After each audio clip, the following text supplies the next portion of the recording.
దేవుని నామమునకు మహిమ కలుగును గాక. Heavenly light ministries global prayer tower ఆధ్వర్యంలో జరుగుతున్న ఉదయకాల స్తుతి ఆరాధన కూడిక మిమ్మల్ని అందరినీ ప్రేమపూర్వకంగా ఆహ్వానిస్తున్నాను. యోహాను సువార్త 14వ అధ్యాయము ధ్యానిస్తున్నాము.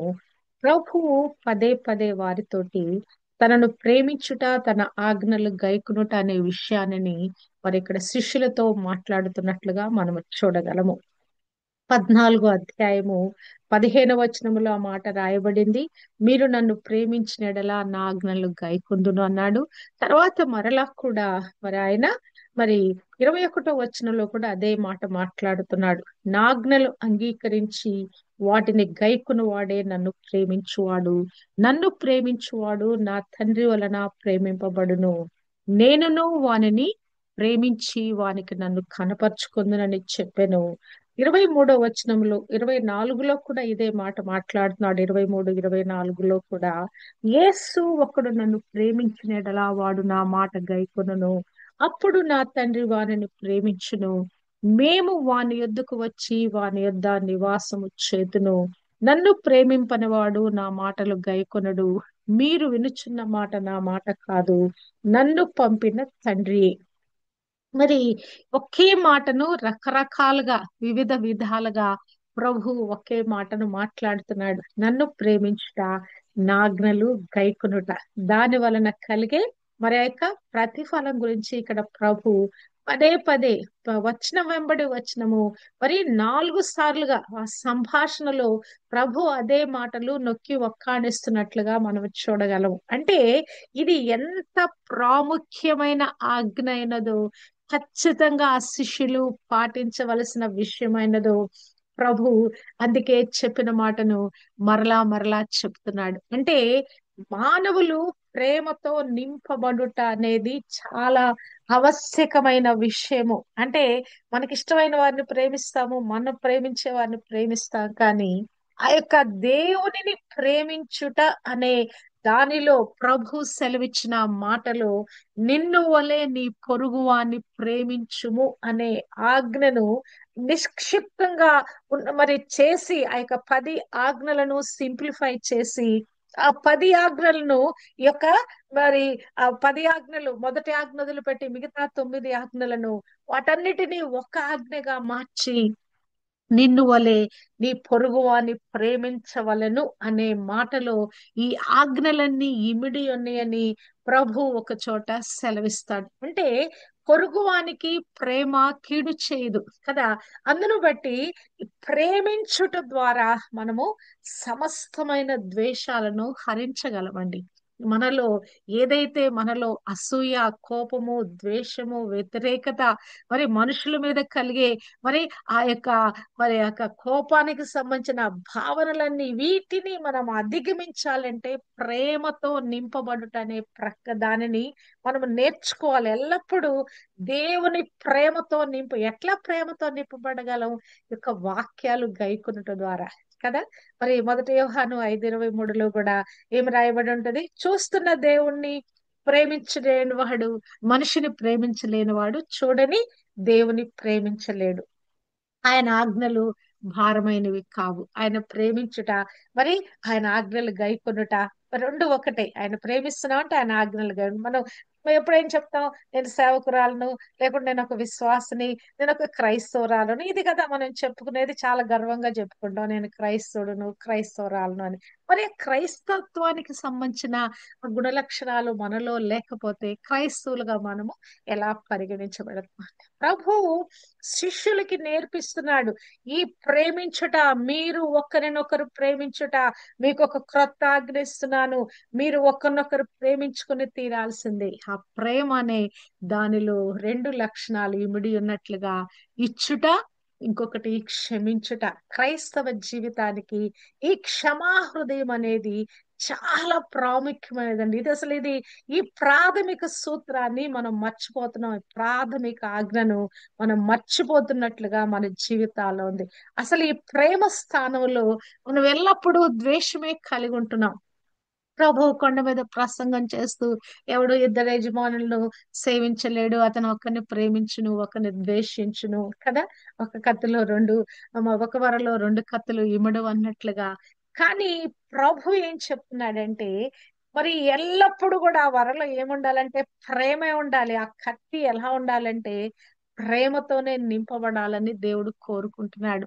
ద్వేషము, ఆయాసము, మరి అక్కడ దాని తాలూకన్నీ కూడా మనము జయించాలని ప్రభు కోరుకుంటున్నాడు. నిజంగా నువ్వు క్రైస్తవురాలవైతే, క్రైస్తవుడు అయితే, ఆత్మతో నింపబడితే నీ యొక్క హృదయంలో ఉన్న ఈ యొక్క చేదుకు సంబంధించిన సమస్తం కూడా తీసివేయబడాలండి. రూట్ కాజ్ లో నుంచి, ఆ యొక్క హేతువులో నుంచి, ఎక్కడ నుంచి కోపానికి హేతువు కలిగిందో, ఎక్కడ నుంచి ద్వేషానికి హేతువు కలిగిందో, ఎక్కడ నుంచి కోపానికి హేతువు కలిగిందో, దానిని కూకటి వేళ్లతో సహా మనము పెకిలించి వేయగలగాలి. ప్రభు మరి ఉదయకాలం మనతో మాట్లాడుతున్న మాటలు, నన్ను ప్రేమించువాడు నా ఆజ్ఞలు గైకొను. ఆజ్ఞలు గైకొనపోతే ఏమైపోతావు? అజ్ఞాతిక్రమమే పాపం అంటే పాపము చేస్తున్న వారుగా అయిపోతున్నాం కదా. మరి పాపులు మనవి దేవుడు ఆలకించడు. ఎంతగా మనం ఎలుగెత్తి పెద్ద గొంతేసుకొని ఏదో పెద్ద ఆర్భాటంతో మనం ప్రార్థన చేయాలని మరి ప్రయత్నించినా కూడా తనకు జవాబు రాదు. పాపముతో మరి నిండి ఉన్నప్పుడు ఆఖరికి పుట్టుగుడ్డు వాడు మాట్లాడతాడు. వాడు బాగైనాక అంటాడు, వాడిని అనేక విధాలుగా విమర్శిస్తా ఉంటాయి యూదులు. ఎవడైనాను మరి పాపి ఏంటి ప్రార్థన చేస్తే దేవుడు ఆలకించడు కదా, దేవుడు పాపులు మనం ఆలకించడు కదా, ఆయనను పాపి అంటారేంటి? పాపి అయిన వాడు అంత మంచి కార్యం ఎలా చేయగలడు? యేసుక్రీస్తు ప్రభువుని వాళ్ళందరూ ఆక్షేపిస్తారు. మరి తను పాపి, మరి బయల్జుబులు మరి పట్టిన వాడని ఆక్షేపిస్తా ఉంటే అతను ఎంతో జ్ఞానోదయంతో మాట్లాడతాడు. పాపులు మనవి దేవుడు ఆలకించడు. అతను దేవుని భక్తుడు గనక దేవుడు ఆయన ద్వారా ఈ గొప్ప కార్యం చేయించాడని ఆయన అంటే ఏంటి?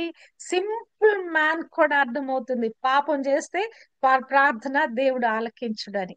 దావీదు భక్తుడు కూడా ఒక చోట అంటాడు, నేను పాపము చేసినడలా నా ప్రార్థన దేవుడు ఆలకించకపోవును గాక. అంటే ఈ యొక్క పాపానికి ప్రార్థనకి ఎంత వ్యతిరేకత ఉందంటే, మన ప్రార్థనలు దేవుని సన్నిధికి వెళ్ళాలంటే హృదయ శుద్ధి లేకుండా మనము చేయలేము. హృదయ శుద్ధి ఎలా కలుగుద్ది? దేవుని ఆజ్ఞలు పాటించినప్పుడే కలుగుద్ది. ఈ ప్రేమ మనలో నుంచి ఒక ప్రవాహంగా పొంగి పొరలాలండి. ఎదుటివాని ఎడల చూస్తున్న సాటి అయిన మానవుడిని ప్రేమించాలి. ఇక్కడ ప్రభు అదే శిష్యులతో చెప్తున్నాడు.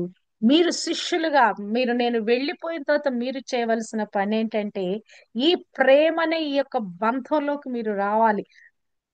ఎఫెసీయులకు రాసిన పత్రిక 4వ అధ్యాయము మరి 1, 2, 3 వచనాలలో రాయబడిన ఆ విషయము మీలో నెరవేర్చబడాలి. మరి ఆ ప్రేమతో అంటే ఆ యొక్క ఆత్మ కలిగించు ఐక్యత, సమాధానమను ఆ బంధముతో నిండిన ఆ ప్రేమలోకి మీరు రావాలని ఇక్కడ మాట్లాడుతున్నట్లుగా మనము చూడగలము. అంటే మానవునికి ప్రతి ఒక్కరికి డిఫరెన్సియేషన్ ఉంటదండి. ఆలోచన విధానము, పనుల విధానము, మరి తినే విధానము కదా. ఎవరికి వాళ్ళు వారి ప్రత్యేకమైనటువంటి ఆ బిహేవియర్ కలిగి ఉంటాం, అలవాట్లు కలిగి ఉంటాం, పద్ధతులు కలిగి ఉంటాం కదా. కానీ కలిసి మెలిసి వెళ్ళేటప్పుడు ఎదుటి వారికి అనుగుణంగా జీవించటానికి మనము సాధన చేస్తాము. ఎఫెసీయులకు రాసిన పత్రిక 4:1 నుంచి చూస్తే, కాబట్టి మీరు సమాధానమును బంధము చేత ఆత్మ కలిగించు ఐక్యమును కాపాడుకొనుట యందు శ్రద్ధ కలిగిన వారై ప్రేమతో ఒకరినొకడు సహించుచు మీరు పిలువబడిన పిలుపునకు తగినట్లుగా దీర్ఘ శాంతముతో కూడిన సంపూర్ణ వినయముతోను సాత్వికత్వముతోను నడుచుకొనవలనని నేను మిమ్మును బతిమాలు కొనుచున్నాను. ఖైదీనైన నేను మిమ్మల్ని బతిమాలు కొనుచున్నాను. పౌలు భక్తుడు మరి అక్కడ చెరసాలలో ఉండి రాస్తున్నటువంటి మాటలు ఇవి. ఏమని రాస్తున్నాడు ఈయన? మీరు పిలువబడిన పిలుపుకు తగినట్లుగా మనం పిలువబడ్డాం, సేవకులుగా పిలువబడ్డాం, విశ్వాసులుగా పిలువబడ్డాం. మీరు పిలువబడిన పిలుపుకు తగినట్లుగా మనం ఏం చేయాలి? దీర్ఘశాంతము కలిగి ఉండాలి, సంపూర్ణ వినయం కలిగి ఉండాలి, సాత్వికంతో నడుచుకోవాలి.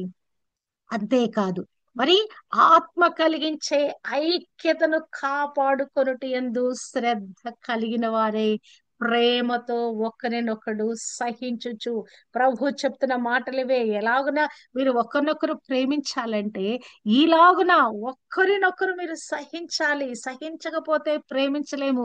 ఎదుటివారు చేసే కార్యాలన్నీ మనకు విపరీతంగా అనిపిస్తాయి. వారి మాటలు విపరీతంగా ఉంటాయి, వారి ప్రవర్తన విపరీతంగా ఉంటాయి. కానీ ఎప్పుడైతే వారిని ప్రేమించడం మొదలు పెట్టామో వారి తప్పులన్నీ కూడా, వారిలో తప్పులు ఇక మనకు కనిపించవు, అవన్నీ ఒప్పులుగా చేయబడతాయి. మరి ఇక్కడ 11 మందిలో రకరకాలైన, మరి ఆ 11 డిఫరెన్సియేషన్స్ ఉండి ఉండొచ్చు కదా.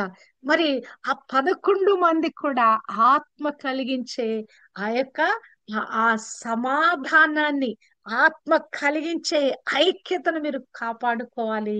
మీరు ఒకరినొకరు ప్రేమించుకోవాలని చెప్తూ 20వ వచనంలో అంటాడు, ఆ దినమున అప్పుడు అలాగున గనక మీరు చేస్తే నేను నా తండ్రి యందును మీరు నా యందును నేను మీ యందును ఉన్నామని ఆ దినమున మీరు ఎరుగుదురు. ఒక దినం రాబోతుంది. ఆ దినమున మరి మనం చేసే ప్రతి క్రియకు మరి లెక్కప్ప చెప్పాల్సి ఉంటది. మనం మాట్లాడే ఒక ప్రతి మాటకు లెక్కప్ప చెప్పాల్సి ఉంటది. మనం చేసిన ప్రతి సేవా పరిచర్యకు మరి ఆ దినము ఆ పరీక్షలో మనం ఏమయ్యామో ఆ రోజు మనకి బయలుపరచబడుద్ది. ఆ దినమున మీరు ఎరుగుతారు కనుక అన్ని కూడా పరీక్షింపబడి ఆ రిజల్ట్ వస్తుంది గనక, ఆ యొక్క మరి ప్రతిఫలం ఏదో మనకు దొరకబోతుంది గనక, మరి మీరేం చేయాలి?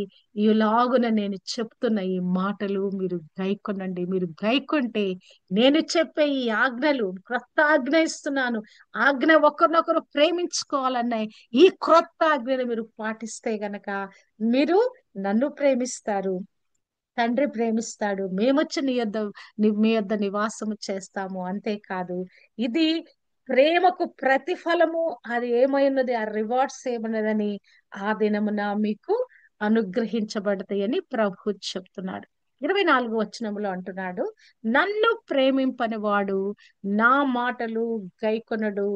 మీరు వినుచున్న మాట నా మాట కాదు, నన్ను పంపిన తండ్రియే. ఇక్కడ తండ్రి ఒక మాట సెలవిచ్చి పంపించాడు కుమారుడికి. కుమారుడు విధేయుడై వచ్చాడు. తండ్రి ఏమి చెప్పాడు అదే చేస్తున్నాడు. తండ్రి ఏం మాట్లాడాడు అదే మాట్లాడుతున్నాడు. తండ్రి ఏమి క్రియలు చేస్తాడు అవే చేస్తున్నాడు. ఇక అవి తప్పితే ఇంకా వేరే వాటిని ఆయన చేయటం లేదు. నేను ఏది విన్నానో, ఏది కన్నానో దాన్నే మీకు చెప్తున్నాను, దాన్నే మీకు బయలుపరుస్తున్నాను. తండ్రి నేను ఏకమై ఉన్నాము. తండ్రి ఏమి కలిగి ఉన్నాడో నేను కూడా అదే కలిగి ఉన్నా. నన్ను చూచిన వాడు తండ్రిని చూచినట్లే. ఈ మాటలన్నీ చెప్పిన తర్వాత ప్రభు అంటున్నాడు, ఒకవేళ నా మాటలు మీరు గైకొనకుండా ఉన్నారా, మీరు నన్ను ప్రేమించటం లేదు. నా మాటలు మరి మీరు గైకొనకపోతే మీరు నా శిష్యులు కానే కారని ప్రభు ఇక్కడ డిక్లేర్ చేస్తా ఉన్నాడు. నా మాటలు గైకొంటే మీరు నా శిష్యులు, నా మాటలు మీరు గైకొనలేదా నాకు సంబంధించిన వారు కాదు. మరి దేవునికి సంబంధించిన వారు కాకపోతే ఎవరికి సంబంధించిన వారు అవుతాం? దుష్టునికి సంబంధించిన, అపవాదికి సంబంధించిన, సాతానికి సంబంధించిన వారు అయిపోతాం. ఉదయకాలము మన యొక్క ఆత్మీయ జీవితంలో ఎక్కడ మనం వెనకబడ్డామనే విషయాల్ని ఒకసారి మనము అవలోకన చేసుకుందాం. నేను మీ యొద్ద ఉండగానే ఈ మాటలు మీతో చెప్పి తిని, నేను వెళ్ళిపోయినాక, దాటి వెళ్ళిపోయినాక ఈ మాటలు నేను ఎక్కడో కల్లో ప్రత్యక్షమై, దర్శన రూపంలో ప్రత్యక్షమై చెప్పటం కాదు. మీ ఎదుట మీతో కలిసి జీవిస్తుంటుండగానే ఈ మాటలు మీతో చెప్తున్నాను. ఈ బోధ ఖచ్చితంగా మీరు అనుసరించాలని చెప్తున్నాను. ఈ మాటలు ఖచ్చితంగా గైకొనవాలని చెప్తున్నాను. నేను మీ యొద్ద ఉండగానే ఈ మాటలు మీతో చెప్పి తిని. ఎందుకు?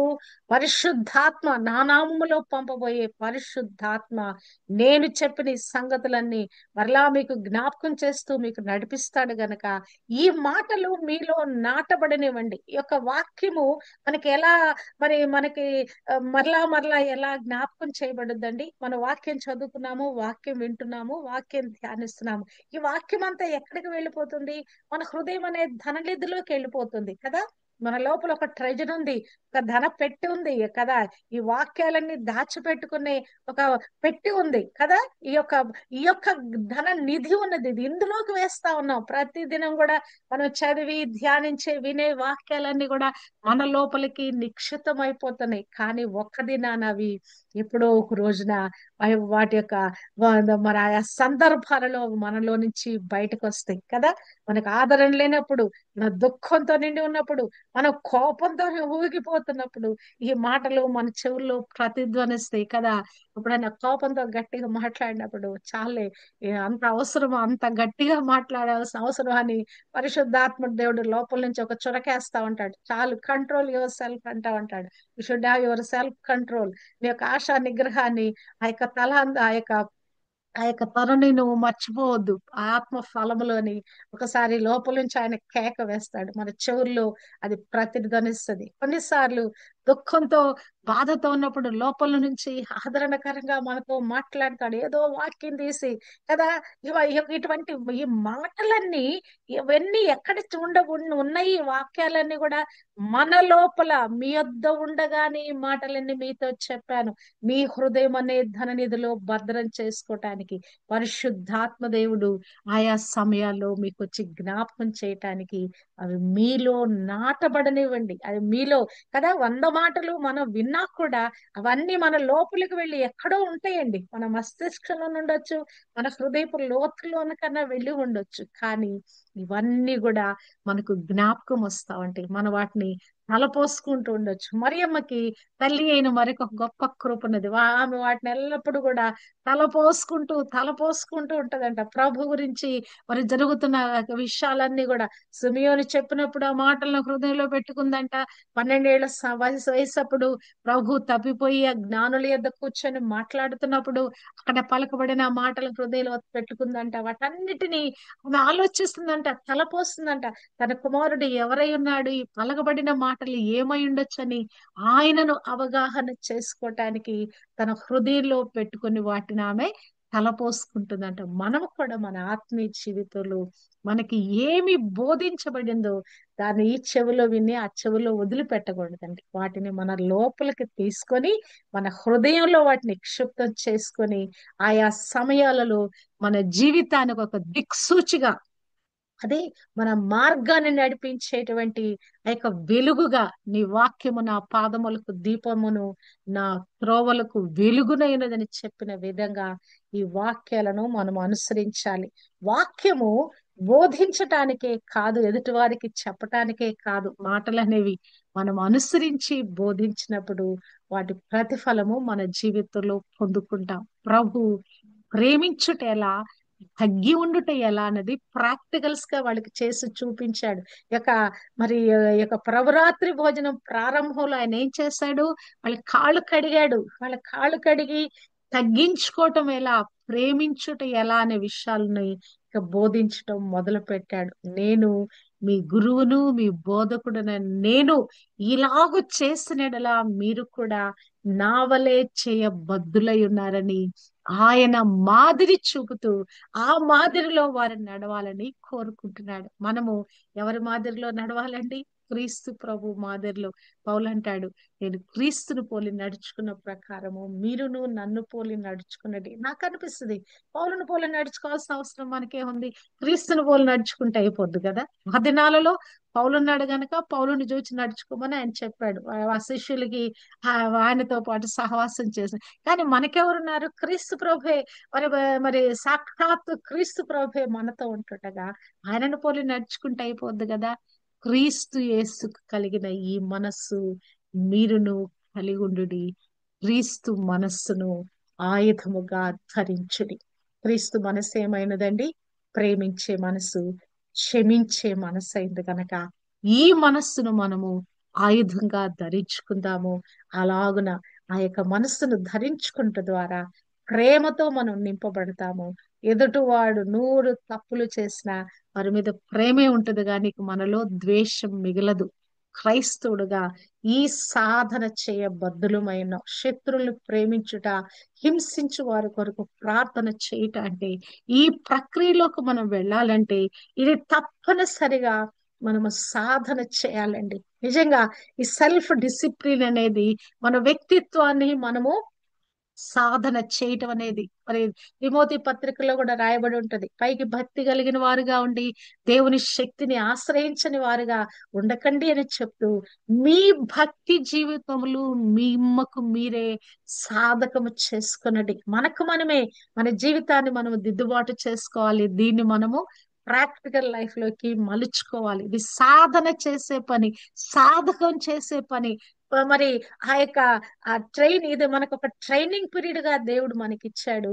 బోధింపబడుతున్న ఈ విషయాలన్నిటిని కూడా మనము మన జీవితంలో అప్లై చేసుకోవాలి. వాటిని సాధించటానికి, మన జీవితంలో జరగటానికి మనము ప్రాక్టికల్ గా వాటిని మనం అనుభవించటానికి, మన జీవితంలో నుంచి అనుదిన జీవితంలో అలవాటులో నుంచి అవి మరి అలవాటుగా మార్చబడటానికి మనం వాటిని సాధకము చేయాలి. మరి ఇక్కడ ప్రభు చెప్తున్నాడు, గొప్ప మాట చెప్తున్నాడు. 14 అధ్యాయము 27 వచనంలో అంటున్నాడు, శాంతి మీకు అనుగ్రహించి వెళ్ళుచున్నాను, నా శాంతినే మీకు అనుగ్రహించుచున్నాను. లోకమిచ్చినట్టుగా నేను మీకు అనుగ్రహించుటలేదు. మీ హృదయమును కలవరపడనివ్వకుడి, వెరవకుడి అని మాట్లాడుతున్నాడు. ప్రభు యొక్క శాంతి, ప్రభు ఇచ్చే నెమ్మది, ప్రభు ఇచ్చే ఆదరణ, ప్రభు ఇచ్చే సంతోష సమాధానము. ఇక్కడ శాంతి అంటే సమాధానం కూడా మనం అనుకోవచ్చు. ప్రభు ఇచ్చే శాంతి, షాలోం. హృదయకాలము కూడా సహోదరి షాలోం అని చెప్పారు. షాలోం అంటే మరి సమాధానం. మీ అందరికీ సమాధానము కలుగును గాక. ప్రభు తిరిగి మరలా మృతి గెలిచి లేచిన తర్వాత వారిని దర్శించినప్పుడు ఆయన ఇదే మాటతో వారిని గ్రీట్ చేస్తాడు. మీకు సమాధానము కలుగును గాక అని శిష్యులను గ్రీట్ చేస్తాడు. అంటే కలవరముతో నిండిన జీవితాలు, భయముతో నిండిన జీవితాలు, దాక్కున్న జీవితాలు, మరి మరి ఇక ఆ పరిస్థితులను ఎదుర్కోలేక మరి భీతితో నిండిన జీవితాలతో ప్రభు మరి అశాంతితో, అసమాధానముతో, దిక్కుదోచని స్థితిలో ఉన్న వారితో ప్రభు ఈ మాటలు మాట్లాడతాడండి. నా శాంతిని మీకు అనుగ్రహించుచున్నాను అని మాట్లాడతాడు. మీరు శాంతితో నింపండి. మీ హృదయాలను కలవరపడనీయొద్దు, మీ హృదయాలను దిగులు పడనీయొద్దు, చింత పడనీయొద్దు కదా. ప్రభు అసలు ఎంత గొప్ప భరోసా ఇస్తాడంటే, నేను మిమ్మల్ని గురించి చింతించుచున్నాను గనక మీ చింత యావత్తు నా మీద వేయుడి. అబ్బా, అసలు ఈ మాట మనం అనుకున్నప్పుడు అరే అరే ఎలా ఇది, ప్రభు ఎలా మన గురించి చింతిస్తాడు? మనం కదా చింతించాల్సింది మన పరిస్థితుల గురించి, మన బిడ్డల గురించి, మనకున్నటువంటి మరొకటువంటి ఏదైనా మరి అనుదిన జీవిత యాత్రలో మనకు కలిగే విపత్కర పరిస్థితుల నుంచి మనం కదా చింతపడాల్సింది. ప్రభు ఏంటి ఈ మాట మాట్లాడతాడు, మీరు చింతించకండి, మీ చింత యావత్తు నా మీద వేడి, కలవరపడకండి, మీ హృదయాలను నెమ్మదిగా ఉంచుకోండి, శాంతితో ఉంచుకోండి. మరి ఈ కలవరం అంతా నాకు అప్పచెప్పండి కదా. అసలు ప్రభు మాట్లాడే ఈ మాటలు మనము చూస్తే గనక ప్రభువుకు మన ఎడల ఎంత ప్రేమన అంటే, ఆయన మన మనతోనే మనలోనే ఉండి ఈ యొక్క మనకున్న సమస్యలన్నీ ఆయన తీసుకుంటున్నాడండి. మరి యెషయా 65లోనే ఎక్కడో రాయబడి ఉంటది, వారి యావత్ బాధలో ఆయన బాధ నొందిన మాట ఒక దినం నాతో మాట్లాడినప్పుడు నేను చాలా ఏడుస్తూ, ప్రభా ఇన్ని సమస్యలు పోకుండా ఇన్ని బాధలా, నాకు ఇన్ని కష్టాలని కన్నీరు పెడతా ఉంటే దేవుడు నాతో మాట్లాడమ్మా, ఈ బాధలన్నీ నువ్వు పట్టలేదమ్మా, ఈ బాధలన్నీ కూడా నేను నీతో పాటు ఉండి పడ్డానమ్మా అని దేవుడు మాట్లాడినప్పుడు నాకు చాలా ఆశ్చర్యం అనిపించింది. అబ్బా, దేవుడు ఇంతగా మనతో ఉండి మన సమస్యలన్నింటిలో ఆయన మమేకమైపోతాడా? యెషయా గ్రంథము 63 అధ్యాయంలో చూస్తే గనక 9 వచనములో, వారి యావత్ బాధలో ఆయన బాధ నొందెను, ఆయన సన్నిధి దూత వారిని రక్షించెను, ప్రేమ చేతను తాలిమి చేతను వారిని విమోచించెను, పూర్వ దినములన్నిటను ఆయన వారిని ఎత్తుకొనొచ్చు మోసుకొనొచ్చు వచ్చెను. అబ్బా చూడండి, ప్రభు చెప్తున్న మాటలు, కలవరపడొద్దు, మీరు దిగులు పడొద్దు, మీరు భయపడొద్దు కదా, మీరు వెరవద్దు, ఇవన్నీ చెప్తున్నా అంటే అర్థం ఏంటి? ఇవన్నీ కూడా నేను నీతో ఉండి వాటిని నేను భరిస్తా ఉన్నాను. వారి యావత్ బాధలు ఆయన బాధ నందును ఎలాగునైనా వారిని మోసుకుంటూ ఎత్తుకుంటూ వచ్చాడంట. అరణ్యయాత్రలు ఆ 40 సంవత్సరాలు వారిని ఆయన మోసుకుంటూ కదా అక్కడ నీళ్లు లేవు, ఎండతో తాపడం, సర్పాలు కదా, ఎంతో భయంకరమైన అరణ్యంలో అసలు ఆయన ఆ యొక్క 30 లక్షల ప్రజల్ని దేవుడు ఎట్టి విధంగా భద్రపరుచుంటాడు కదా.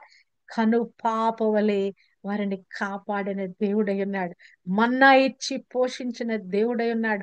బండలో నుంచి నీటినిచ్చిన దేవుడై ఉంటున్నాడు. అగ్ని స్తంభంగా మేఘ స్తంభంగా ఉండి వారిని కాపాడిన దేవుడై ఉంటున్నాడు. హల్లెలూయా. వారి చెప్పులు అరిగిపోలేదంట, వారి బట్టలు మాయలేదంట. వారు పెరిగే కొద్దీ వారి బట్టలు కూడా పెరుగుకుంటా వచ్చినాయి. వారి కాళ్ళ చెప్పులు కూడా అవి కూడా సైజులు మారిపోయి వచ్చినాయి కదా. పిల్లలు స్కూల్లో జాయిన్ చేసినప్పుడు ఒక సైజు ఉంటది, మరొక క్లాస్ వెళ్ళేటప్పుడు మరొక సైజు ఉంటది. సైజెస్ మారిపోతుంటాయి, ఒక్కొక్క ఏజ్ వచ్చే వరకు సైజెస్ మారిపోతా ఉంటాయి. కానీ ఈ అరణ్యంలో అద్భుతం ఏంటంటే ప్రభు కదా, నేను మీతో ఉన్నాను అంటే గనక he will take care of everything, the provision, the protection. Hallelujah కదా. ఏది మన జీవితానికి కావాలో ప్రభు అనుగ్రహింప చేయవాడు. ఉదయం అంటున్నాడు, ఈ ఉదయ కాలంలో నేను నా శాంతిని మీకు ఇచ్చుచున్నాను, లోకం ఇచ్చినట్లుగా నేను ఇవ్వటం లేదు. లోకంలో అంతా కూడా క్యాలిక్యులేషన్స్ వేరే ఉంటాయండి. ఒక విషయం గురించిన అవగాహన మరి వారు వేసుకునే క్యాలిక్యులేషన్స్ వేరే ఉంటాయి. కానీ మనం అలా కాదు. మనకేమి క్యాలిక్యులేషన్ అంటే దేవుని వాక్యమే. ఈ వాక్యానుసారంగా దాన్ని మనం అర్థం చేసుకోగలగాలి. ఈ వాక్యానుసారంగా మన జీవితాన్ని మనము బ్యాలెన్స్ చేసుకోగలగాలి. మన సమస్య ఏమన్నది ఒకవైపు, రెండో వైపు దేవుని వాక్యం ఏం చెప్తా ఉంది. ఒక తరాజులో ఇవి వేసామనుకోండి, మరి దేని వైపు అది ఎప్పుడు ఏది ఎక్కువ వెయిట్ ఉంటే అటువైపు మొగ్గుద్ది కదా. కదా కదా. మరి ఇప్పుడు మనం ఏం చేయాలి? దేవుని వాక్యం వైపు మనం మొగ్గినప్పుడు, ఈ వాక్యాన్ని మనం విశ్వసించగలిగినప్పుడు, ఈ వాక్యాన్ని మన జీవితానికి అప్లై చేసుకున్నప్పుడు ఈ యొక్క సమస్య ఏమైపోద్ది? తేలిపోద్ది, పైకి వెళ్ళిపోతుంది. తరాజులో ఏది తేలిగ్గుంటే పైకి వెళ్ళినట్లుగా ప్రభు కూడా చెప్తున్న మాట, నా శాంతిని మీకు అనుగ్రహించుచున్నాను, మీ హృదయములను కలవరపడనీయకుడి. 14వ అధ్యాయము 1వ వచనంలో కూడా ఇదే మాటతో ప్రభు ప్రారంభించాడు. ఆ మాటలు కూడా ఇక్కడ ఈ 14వ అధ్యాయంలో కూడా 1వ వచనం ఏముంది? మీ హృదయములను కలవరపడనీయకుడి, దేవుని యందు విశ్వాసం ఉంచుచున్నారు, నా యందు విశ్వాసం ఉంచుడని చెప్పిన మాటలతో ప్రారంభించబడి ప్రభు మరొక్కసారి వారికి మరి ఈ యొక్క మాటను జ్ఞాపకం చేస్తున్నాడు. మీకు ఎంతో విపత్కరమైన పరిస్థితులు వస్తాయి, కొడతారు, ఏడుస్తారు, మిమ్మల్ని కూడా జైల్లో పెడతారు, నా వల్లే మిమ్మల్ని చంపేస్తారు. అయినను ఇప్పుడు మీరు ఎలాగుండాలి? శాంతితో నిండి ఉండాలి. లోకం ఇచ్చినట్టుగా నేను మీకు లోకస్తులకి మనకి చాలా తేడా ఉందండి. మనము కొన్నిసార్లు మన బిహేవియర్ లోకస్తులకు మించి దౌర్భాగ్యంగా మనం ప్రవర్తిస్తాం. నాకు అది చాలా పెద్ద ఆ, అదే, ఎలా అనిపిస్తుంది అంటే, క్రైస్తవులమైన మేము ఇలా ఎలాగున ప్రవర్తిస్తామని ఒక సమస్య నాకు కలుగుద్ది. మనం కొన్నిసార్లు మాట్లాడేటప్పుడు, ఎదుటివారిని దూషిస్తున్నప్పుడు, ఎదుటివారి మీద నిందలు వేస్తున్నప్పుడు, ఎదుటివారితో పోట్లాడుతున్నప్పుడు అసలు మనం క్రైస్తవులమా? అరే ఇలాగ మనం బిహేవ్ చేయొచ్చా ఇలా మనం? ఇలాగను మేము ఇలా చేయొచ్చా? క్రీస్తు బిడ్డలం కదా, క్రీస్తు రక్తంలో కడగబడ్డాం కదా, క్రీస్తు ఆత్మతో నింపబడ్డాం కదా, ఇటువంటి ప్రవర్తనలో మేము ఉండొచ్చా అని ఒక ప్రశ్న నాకు వస్తుంది. Can we be like this? ఇలా ఉండొచ్చా? మాకు ఇది తగినదేనా? ఇలాగున ఈ యొక్క దౌర్భాగ్యంగా ఇటువంటి ప్రవర్తన కలిగి ఉండుట మాకు తగినదేనా అని నాకు ఒక ప్రశ్న వస్తుంది. ఈ ఉదయకాలము ప్రభు అంటున్నాడు, లోకం ఇచ్చినట్లుగా కాదు, లోకంలో మీరు జీవిస్తున్నారు కదా, లోకములో నుండి బయటికి వచ్చి నన్ను పోలి మీరు నడవండి, నా మాదిరిలో మీరు నడవండి, నా అడుగు జాడల్లో మీరు నడవండి, నేను ఏది బోధిస్తున్నానో దాన్ని గ్రహించి మీరు నడవండి అని ప్రభు ఇక్కడ మాట్లాడుతున్నట్లుగా మనం చూడగలము. లోకం ఇచ్చినట్లుగా నేను నా శాంతిని మీకు ఇవ్వటం లేదు. నేను లోక పాపములందరి కొరకు శాంతికరమైన ఈ పాపానికి సంబంధించిన హేతు అంతా కూడా నేను ఆ యొక్క మరి శిలువ మీద బలియాగమై వాటిని దాన్ని తీసివేయబోతున్నాను. ఈ యొక్క బాధలు, ఈ కన్నీరు, ఈ దుఃఖాలు, ఈ వేదనలు కదా, లోకంలో కలిగే ప్రతి దాని నుంచి కూడా మీకు విడుదల ఇవ్వబోతున్నాను. కానీ మన అనుదిన జీవితంలో ఇవన్నీ కష్టాలు, కన్నీళ్లు రావా? వస్తాయి. కానీ పరిశుద్ధాత్మ దేవుడు మనలో ఉండుట ద్వారా వాటినన్నిటినీ అధిగమించి ఒక శాంతి నెమ్మదిస్తాడండి. లేకపోతే మానవుడు కలిగేటువంటి ఈ పరిస్థితులన్నిట్లో ప్రతిదినం బ్లడ్ ప్రెషర్ తో మరి ఆ నరాలు తగ్గిపోయి పడిపోవాల్సింది. కానీ లోపల ఉన్నటువంటి ఆత్మదేవుని యొక్క నెమ్మది మనకు దొరుకుతుంది గనక మన బీపీస్ అన్ని కంట్రోల్ అయిపోతామని, మనకున్న స్ట్రెస్ పరిస్థితులన్నీ కూడా సబ్సైడ్ అయిపోతున్నాయి. లేకపోతే ఈ బీపీలు షుగర్లు ఎందుకు వస్తాయో తెలుసా? మానసికమైన ఒత్తిడిలో నుంచి వస్తాయి అవి. ఇవన్నీ కూడా ఇప్పుడు ప్రపంచ యావత్తులో కూడా బీపీ షుగర్ లేని వాళ్ళు మనం ఒక 40 సంవత్సరాలు దాటినాక ఎవరైనా గమనించామనుకోండి, ఎవరైనా అడిగామనుకోండి, ఎవరో ఒకళ్ళకి ఏదో ఒక వ్యాధి ఉందని చెప్తారు. అంటే ఇవన్నీ కూడా ఈ యొక్క అనుదిన జీవితపు టెన్షన్స్ అన్ని ఏం చేస్తున్నాయి? మన లోపల ఒక ఒత్తిడిగా మారిపోయి మన శరీరం మీద ప్రభావం చూపించి మనని అనారోగ్య పాలు చేస్తున్నాయి. కానీ ప్రభు ఏమంటున్నాడు? పడకుడి, వెరవకుడి, మిమ్ములను మీరు శాంతిలో ఉంచుకోండి. నేనిచ్చే శాంతిని మీరు పొందుకోండి. మీ యొక్క చింత యావత్తు నా మీద వేయండి. మీకు ఒక మానసికమైన ఒత్తిడి కలిగినప్పుడు దాన్ని బర్స్ట్ అయిపోకండి. ఆ మానసిక ఒత్తిడి కలిగినప్పుడు నన్ను ధ్యానించండి, నన్ను స్తుతించండి, నన్ను ఆరాధించండి. ఒక కాన్స్టాంట్ గా అక్కడ కూర్చోండి. మీ కోపానికి హేతువేంటో, మీ బాధకి హేతువేంటో, మీ వేదనకి హేతువేంటో అక్కడ కూర్చొని ఆలోచించి కొద్దిసేపు నన్ను స్తుతించి ఆరాధించండి. మీ హృదయంలో మార్పు, ఆ తాలూకు బాధ తొలగిపోయి ఒక నెమ్మది, ఒక శాంతి ఆవరించుట మీరు చూస్తారని ప్రభు మాట్లాడుతున్నాడు. నిజమండి, ఇది మనం ప్రాక్టికల్స్ చేయవలసిన పని. చాలా కోపం వచ్చిందా? ఎవరితో మాట్లాడకూడదు, పక్కకు వచ్చి మౌనం అయిపోయి దేవుని స్థుతిస్తా ఉండాలి. ఏసు రక్తం ఏసునామని చెప్తా ఉండాలి. లేకుంటే వాక్యం ఏదైనా చెప్పి ఎత్తిపట్టి చెప్తా ఉండాలి. ఆ యొక్క వాక్యాన్ని మరి చెప్పుకుంటా ఉంటే మనలో కోపం తాలూకు బాధ, బాధ తాలూకు వేదన తాలూకు ఆ యొక్క మానసిక స్థితి నుంచి, ఒత్తిడి నుంచి మనం విడిపించబడతాం. నేను చేసే పనిది. చాలా కోపం వస్తే ఒక మాట మాట్లాడిన పొరపాటున మరలా కూడా వచ్చి నన్ను నేను శాంతపరచుకొని కూర్చొని వాక్యాన్ని వల్లెవేస్తా ఉంటాను. నాకు వచ్చిన నోటికి వచ్చిన వాక్యాలన్నీ కూడా చెప్తా ఉంటాయి. మరి ఆ లోపల ఉన్నట్టు ఆ కోపము, ఆ కోపము తాలూకు హేతువు మనలో నుంచి తొలగిపోద్ది.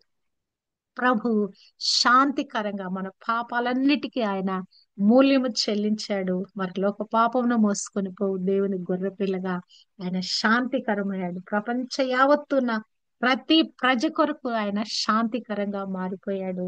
ఆయన తన శాంతిని మనకు అనుగ్రహింప చేస్తున్నాడు. కాబట్టి దేనికి కూడా మనం కలవరపడకూడదు, వెరవకూడదు. మన ఆత్మీయ జీవితాన్ని మనం కలుషితం చేసుకోకూడదు. కుండెడి పాలలో ఒక విషపు చుక్క పడినట్లుగా మనం ఆత్మలో పొంగి పొర్లుతా ఉన్నాం. ఏదో ఒక సందర్భంలో ఒక తొట్టుపాటు పడే పరిస్థితిలో మనం దాన్ని విషమయంగా మనం చేసుకోవద్దు. సో మరి దేవుడు ఉదయకాలం మాట్లాడుతున్న మాటలు, ఆజ్ఞలు గైకొనండి. నన్ను ప్రేమిస్తే నా ఆజ్ఞలు మీరు గైకొంటారు. మరి తండ్రి, నేను వచ్చి వారితో నివాసం చేస్తాము. మరి ఈ మాటలన్నీ కూడా నా మాటలు కాదు. మరి నేను ఉంటుండగానే ఈ మాటలన్నీ మీతో చెప్తా ఉన్నాను.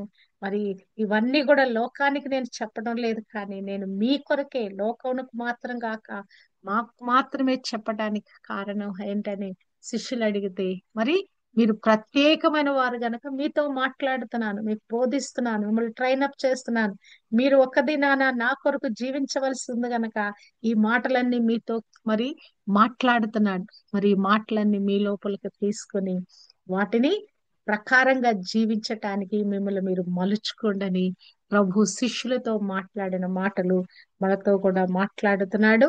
ఆ దినమున ఇవన్నీ కూడా మీరు అడుగుతారు. నేను ఏది బోధిస్తున్నాను, ఎందుకింతగా బోధిస్తున్నాను అనేది మీకు ఆ దినాన మీకు బయలుపరచబడుద్ది గనక మరి ఎప్పుడో వచ్చే ఆ దినాన మనం లెక్కప్ప చెప్పే కంటే ఆ దినాన బలా మంచి నమ్మకమైన దాసుడు అనిపించుకున్నట్లుగా, బలా మంచి నా కుమార్తె కుమారుడు అనిపించుకున్నట్లుగా దేవుడు మనకి ఏది బోధిస్తున్నాడో దానిని మనం గైకొన్న వారమై, ఈ వాక్యానుసారంగా జీవించిన వారమై, ప్రాముఖ్యమైన వాక్యం మరి ఆజ్ఞగా నిన్ను వలే నీ పొరుగువాని ప్రేమించు. దేవుని ప్రేమిస్తాం మనం, ఆయన ప్రేమిస్తాం.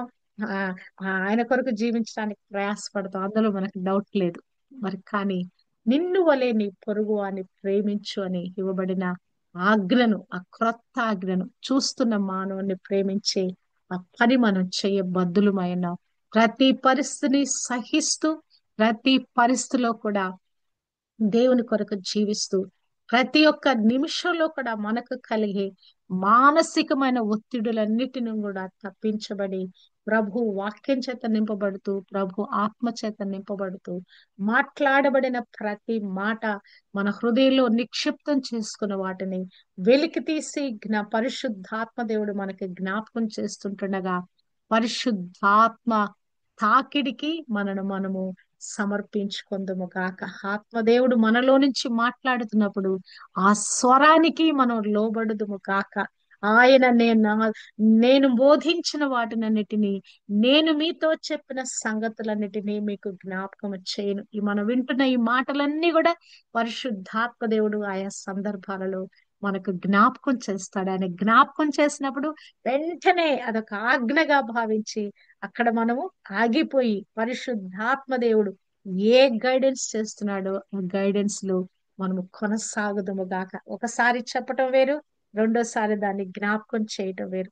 చాలా సార్లు కుటుంబంలో కూడా మనం చాలా చెప్పుకుంటూ పోతాం, పిల్లలకి ఇన్స్ట్రక్షన్ ఇచ్చిపోతాం, లేకుంటే ఏదో మాట్లాడతాం, మరలా ఒక సందర్భాల్లో జ్ఞాపకం చేస్తాం, పలానప్పుడు ఇలా మాట్లాడాం కదా, ఇలా చేయాలని అనుకున్నాం కదా అని చెప్పి మరలా జ్ఞాపకం చేస్తాం. అంటే ఏంటి, ఈ యొక్క అనుదిన జీవితంలో ఒకసారి చెప్పి మరి దాన్ని మనం మర్చిపోతే వీలు కాదు. దాన్ని మరలా మరలా మనం జ్ఞాపకం చేసుకుంటూ కొనసాగించవలసిన పరిస్థితి గనక ప్రభు పదే పదే ప్రేమించుట ఆజ్ఞలు గైకొనుట అనే ఈ మాటలు వారికి ఇదే సందర్భంలో ఒకే అధ్యాయంలో కంటిన్యూషన్ మాటల్లో ఆయన వారికి చెప్తూ ఉన్నాడు కనుక వాటన్నిటినీ వారిని మరి ఖచ్చితంగా పాటించవలసిన మాటలుగా వారికి చెప్పి ఉన్నాడు. మనతో కూడా మాట్లాడుతూ మనము కూడా ఖచ్చితంగా పాటించవలసిన మాటలుగా ఉంటుండగా ఈ మాటలను మన హృదయాలలో నాటనీయబడుదుము కాక. ఈ చెవిలో విని ఆ చెవిలో ఎవ్వరం కూడా విడిచిపెట్టకుండాము కాక. ప్రేమ ప్రేమ ప్రేమ, ఈ చాలిన ప్రేమతో పొంగి పొరలే ప్రేమతో మనం నింపుదుము గాక. ప్రేమ దోషములు మరి క్షమించును, ప్రేమ అపకారము తలపెట్టదు కదా, దుర్నీతి హృదయంలో ఉంచుకొనదు, ప్రేమ క్షమించును, సహించును, తాళును కదా.